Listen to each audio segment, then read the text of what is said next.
Olá, meus amigos. Bom dia, muito bom dia. Nessa manhã de domingo, a gente está aqui de volta para falarmos sobre o estudo das células dessa semana.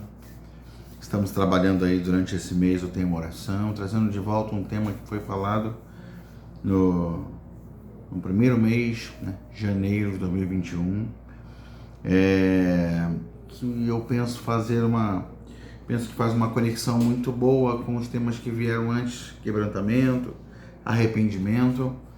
E oração é o que sela todo esse processo, é o que nos mergulha nesse processo, junto com a palavra, obviamente. E então oração é uma coisa muito fundamental, muito essencial. E o tema dessa semana é: oração é serviço. Oração é trabalho, né? Enquanto a gente ora, a gente está cumprindo uma missão, tá desenvolvendo uma responsabilidade, está assumindo um compromisso. Então, oração é serviço. E o texto,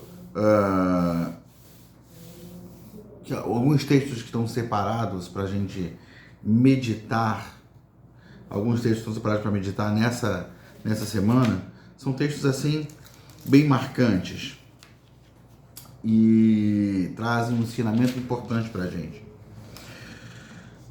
Se começarmos pelo texto de Efésios capítulo 6, Efésios capítulo 6 vai falar de uma armadura, né? A partir do verso 10, Paulo vai falar que a gente precisa, no final de tudo, depois que a gente fez todas as coisas, depois que a gente entendeu tudo que diz respeito à nossa vida em Cristo e se posicionou a partir disso, como que a gente sustenta isso? Como que a gente mantém isso? A gente mantém isso se fortalecendo no Senhor. E se fortalecer no Senhor implica em nos revestirmos do próprio Senhor. A armadura que ele propõe aqui, que a gente vista, essa armadura fala do próprio Senhor, do caráter do próprio Senhor Jesus. É se revestir dele. E ao final dele discorrer sobre isso, dele falar sobre as peças da armadura, ele diz no verso 18: orem em todo o tempo, no Espírito, com todo tipo de oração e súplica, e para isso vigiem com toda perseverança e súplica por todos os santos. Então, orem o tempo todo no Espírito, né? Em algum momento a gente falou que orar o tempo todo não é suficiente, né? Mas orar o tempo todo não é suficiente se essa oração o tempo todo não flui de uma vida real de oração. Uma vida real de oração, uma vida em que a gente para ouvir Deus, para estar na presença dele. A partir desse entendimento, se a gente se compromete com esse tempo de qualidade no relacionamento com Deus, a partir daí, obviamente, a gente vai acabar desenvolvendo efetivamente a prática de orarmos continuamente, de orarmos o tempo todo. E Paulo está falando: orem o tempo todo no Espírito, com todo tipo de oração e súplica, com todo tipo de oração, todo tipo de expressão diante de Deus, seja adorando a Ele, seja louvando a Ele, seja clamando a Ele, seja intercedendo por alguém. Em todo tempo vocês orem nessa conexão gerada pelo Espírito Santo. E para isso vigiem. Se nós não vigiarmos, se nós não estivermos atentos, seremos roubados desse lugar de oração. Seremos roubados desse lugar de compromisso. Então, orem o todo o tempo, e para isto, para fazer isto, para orar em todo o tempo, precisamos vigiar com toda a perseverança e súplica por todos os santos. Então, vigiar é alguma coisa, uma palavra que está totalmente conectada à ideia de orar. Quem ora está atento, cuidando, zelando, cobrindo, intercedendo. Quem ora está conectando com Deus não apenas a favor de si mesmo, mas a favor de toda a igreja, de todo o corpo de Cristo. Então, orar é exercer um serviço em relação ao corpo. Orar é se colocar num lugar onde Deus pode usar você para abençoar todo o corpo de Cristo. Quando você ora, pelo simples fato de você estar em comunhão com o Pai, estar se enchendo do Pai, você já está abençoando o corpo, porque a sua vida vai cumprir o propósito dela. O corpo vai ser abençoado, porque o corpo é abençoado a partir do agir, né, da operação de todas as partes. Então, só em estar buscando ao Senhor, você já vai estar sendo edificado, cheio do Espírito e preparado para ser útil ao corpo de Cristo, útil ao reino do Senhor Jesus. Mas também, nesse contexto de oração, obviamente Deus vai compartilhar com ele o seu coração, e motivos de intercessão, muitas vezes você vai entrar diante dele já levando o nome de alguém, uma situação para colocar na presença dele, né? Enfim, oração é serviço. Aqui no versículo 19, o versículo 19 nem está no texto, mas eu acho que vale a pena mencionar. Paulo está dizendo: orem também por mim, para que no abrir da minha boca me seja dada a palavra, para com ousadia tornar conhecido o mistério do Evangelho. Então, ou seja, Paulo entende que ele precisa da intercessão para ter sucesso em seu ministério. Ele não vai resolver as coisas sozinho, ele precisa que orem por ele, ele precisa que a igreja esteja orando por ele, intercedendo por ele. Então ele clama: orem por mim, para que eu tenha oportunidades. Ore por mim, para que eu tenha chance de pregar o Evangelho. Ore por mim, para que eu seja ousado em pregar aquilo que Deus tem colocado nos meus lábios.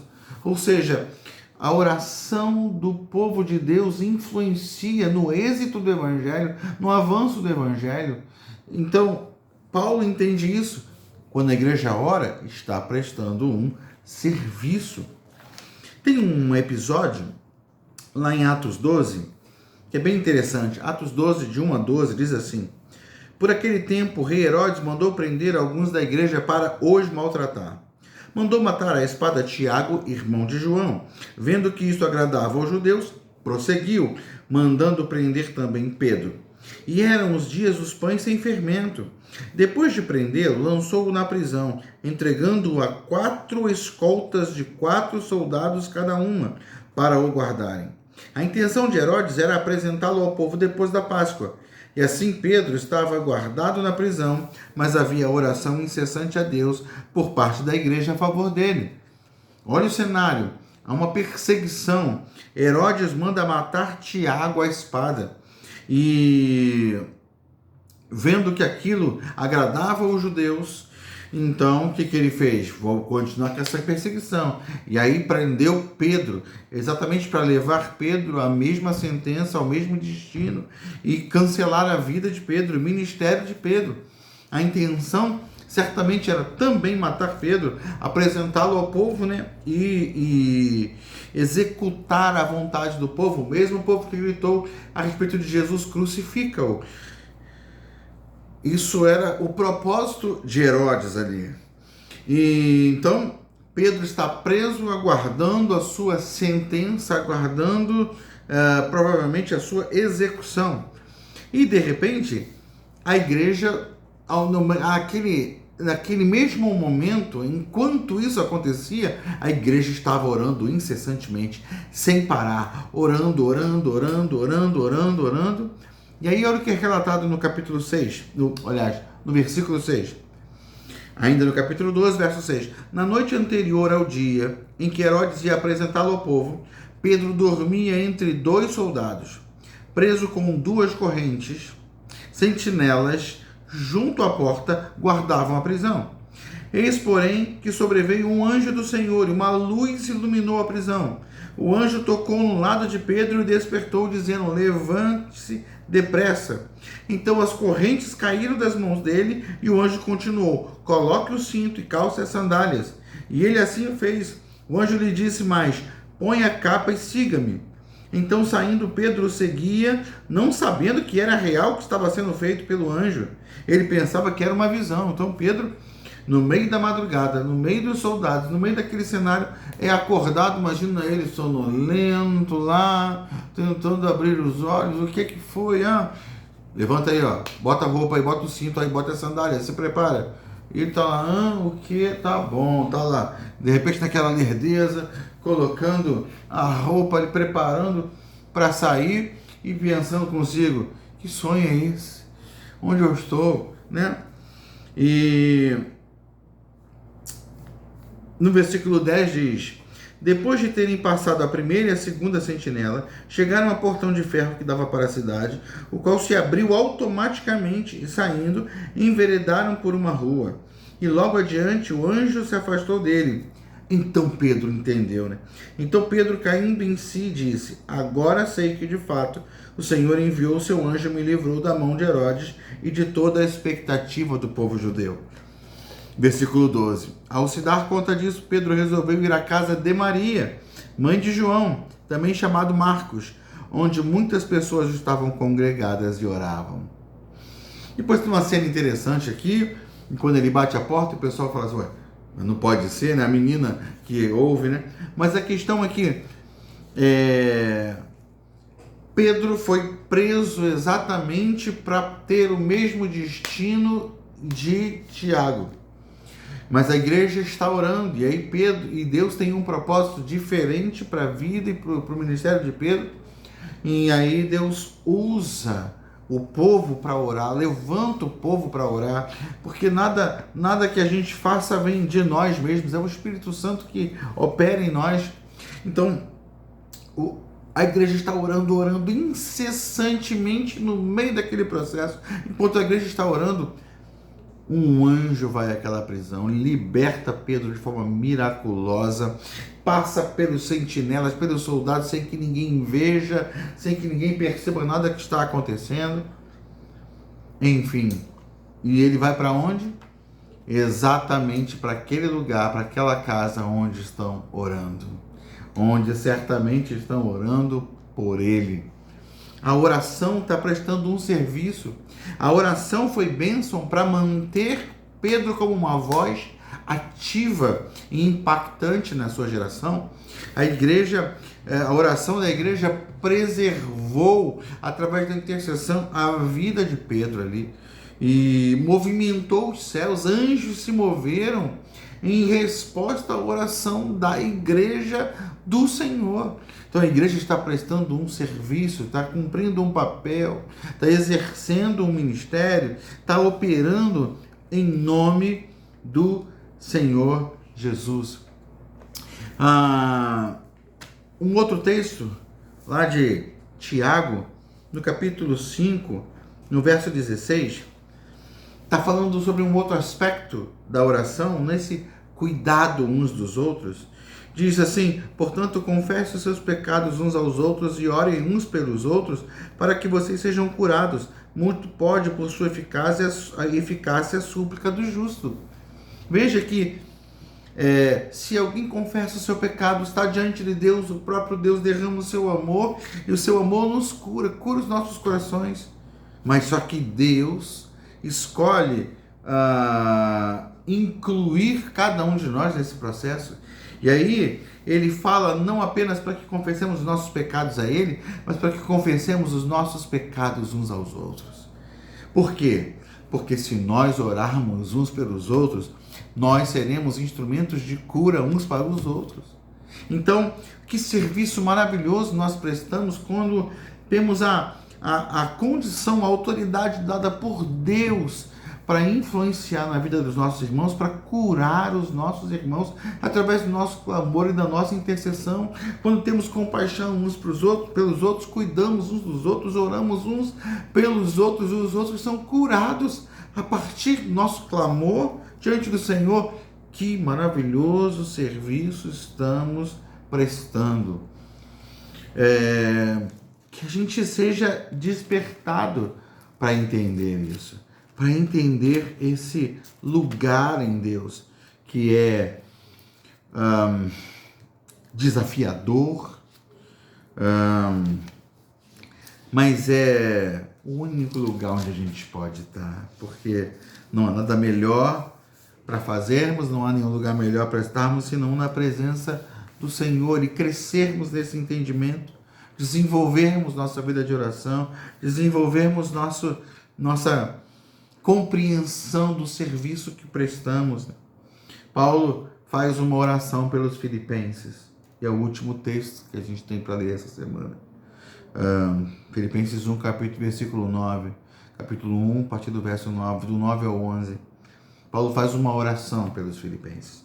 Ele ora assim: e também faço esta oração, que o amor de vocês aumente mais e mais, em conhecimento, em toda percepção, para que vocês aprovem as coisas excelentes e sejam sinceros e inculpáveis para o dia de Cristo, cheios do fruto de justiça que vem por meio de Cristo Jesus para a glória e louvor de Deus. Então, Paulo está orando para que os filipenses tenham mais amor a cada dia, amem mais a cada dia, amem mais a Deus, amem mais uns aos outros, para que o amor cresça desenvolvendo nossa percepção, nossa sensibilidade. O amor faz isso com a gente, o amor nos torna sensíveis, abre os nossos olhos. Então, Paulo está orando, ele sabe que a oração é um caminho eficaz para mudar realidades, para mudar circunstâncias. Então ele está orando totalmente consciente e cheio de fé de que isso que ele está clamando ao Senhor vai ter resultado na vida da igreja de Filipos. Então ele está orando por eles, que o amor de vocês aumente, e aumente com discernimento, com entendimento, para que vocês sejam capazes, a partir desse amor, esse coração dilatado em amor, vocês sejam capazes de discernir o que é melhor, o que é mais excelente, discernir entre as coisas. Não, eu quero ficar com isso porque isso é mais excelente, eu abandono isso, eu deixo aquilo para trás. Por quê? Porque eu quero me dedicar ao Senhor. Dedicar ao Senhor é mais excelente, amar as pessoas é mais excelente, perdoar as pessoas é mais excelente. Quando a gente está buscando o Senhor, crescendo em amor, crescendo nele, a nossa sensibilidade é ampliada para entender essas verdades. Então, nós aprendemos a discernir o que é mais excelente e abraçar o que é mais excelente, tornando-nos o quê? Sinceros e inculpáveis para o dia de Cristo. Ou seja, essa vida de oração, essa vida de amor a Deus, essa vida de dedicação ao Senhor, nos leva a um lugar de pureza, de purificação, de santificação, e nos faz cheios do fruto de justiça que vem por meio de Jesus Cristo, para a glória e louvor de Deus.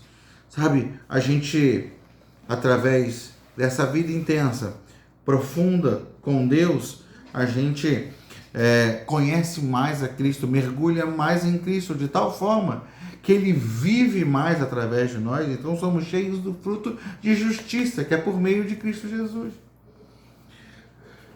Paulo entendia que o seu clamor pelos filipenses poderia gerar isso, esse nível de vida, essa dimensão de experiência profunda com Deus. Então, enquanto Paulo está orando, os filipenses estão melhorando. Enquanto Paulo está orando, os filipenses estão se tornando mais fortes, amando mais o Senhor, amando mais uns aos outros. Então, Paulo está fazendo o quê? Cumprindo uma missão, exercendo alguma coisa diante de Deus, um encargo, sabe? Ele está prestando um serviço de, através da oração, gerar vida, transformação, edificação, crescimento. Amém, meus queridos? Que essa semana seja um tempo de bênção para vocês, um tempo de crescimento, um tempo de orar uns pelos outros, um tempo de servir uns aos outros em oração. Não deixem de ter um tempo para, na célula, orarem uns pelos outros, pelas necessidades, mas sobretudo para que haja avivamento na vida pessoal de cada participante da célula. Amém, meu querido? Meus queridos, que Deus abençoe vocês grandemente, poderosamente, em nome de Jesus. Amém.